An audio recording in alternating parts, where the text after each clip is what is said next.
All right, let's jump right into this. We've got the HELIOS 9102 Gold Build Dossier from Bare Metal Applied Science.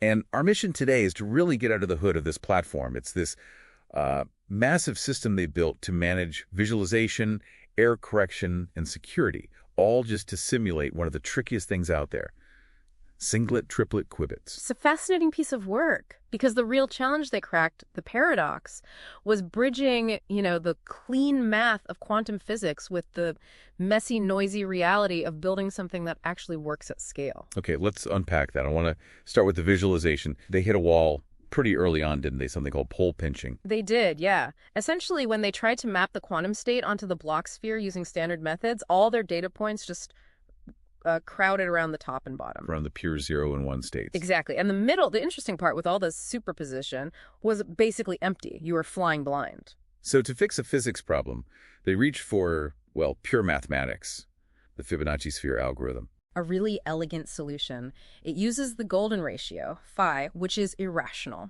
So the pattern of points never repeats, and it spreads them perfectly evenly across the whole sphere. And that's critical. It gives you that uniform, unbiased view you need to properly evaluate what they call magic states. These aren't at the poles, are they? No, not at all. They're often at these, weird, non-trivial angles. Without that uniform sampling, you just miss them. It's essential for good tomography. And seeing those states correctly leads us right to the core physics problem they were tackling. Right. Which is the Gottman-Nil theorem. I mean, the theorem basically says that a classical computer can simulate a quantum system perfectly fine unless you use special gates. Exactly. Unless you use non-Clifford gates. The T-gate is the famous one. It's powerful, but it's also incredibly noisy. So the T-gate is the secret sauce, but it's unstable.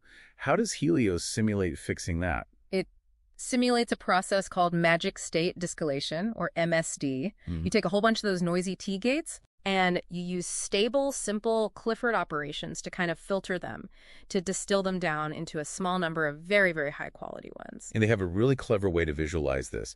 They track the state vector against something called the stabilizer octahedron. Yeah, you can picture it like a sharp geometric shape drawn right inside the block sphere. So if your state is inside the shape, it's normal. It's a stabilizer state. It has no magic. It's something your laptop could simulate.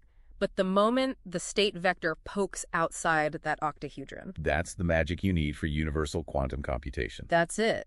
And they model a protocol, the 913, which achieves a cubic suppression of error. That's huge. Meaning an input error of, say, 10% gets crushed down to what? Down to 0.1% on the output. That is genuine, robust stability. Okay, but you can't just trust that. You have to try and break it. And they threw some serious chaos at this thing. Oh, they did. They injected deterministic chaotic noise using the classic Lorenz attractor. The butterfly effect model. The very same. They used it to simulate real-world noise, like the electrical fluctuations that can mess with the qubits controls. And the defense against this chaos wasn't some new quantum algorithm.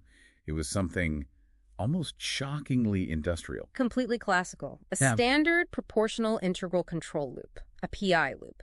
It's the kind of thing you'd find running a factory floor based on standards like Tritium Niagara. So when chaos hits the qubit, this old-school feedback loop just pulls it right back into line. Instantly and very efficiently. So they have a stable system, but then they have to deploy it on supercomputers at places like NASA with no monitors, headless clusters. Right. So they switched the rendering pipeline to EGL surfaceless. It all just happens in memory, no screen needed. Yeah. But even more important was the security. It's a supply chain risk. They hardened the Python environment itself. They just blocked dangerous system calls things like os.remove or os.execv-show. A compromised dependency can't do any real damage. So when you look at the whole picture, what this deep dive really shows is that a quantum platform isn't just about the quantum. It's a complete system. It is. You go from the beauty of a Fibonacci spiral to the brute force defense of a PI loop against chaos, all locked inside a hardened security environment. Well, a full stack solution. Exactly. And the HELIOS system proves that fault-tolerant quantum computing right now is defined as much by classical engineering as it is by exotic physics. And that leaves you with a really interesting question to think about. In this quantum age, how much of what we call stability is actually just really, really good classical feedback control?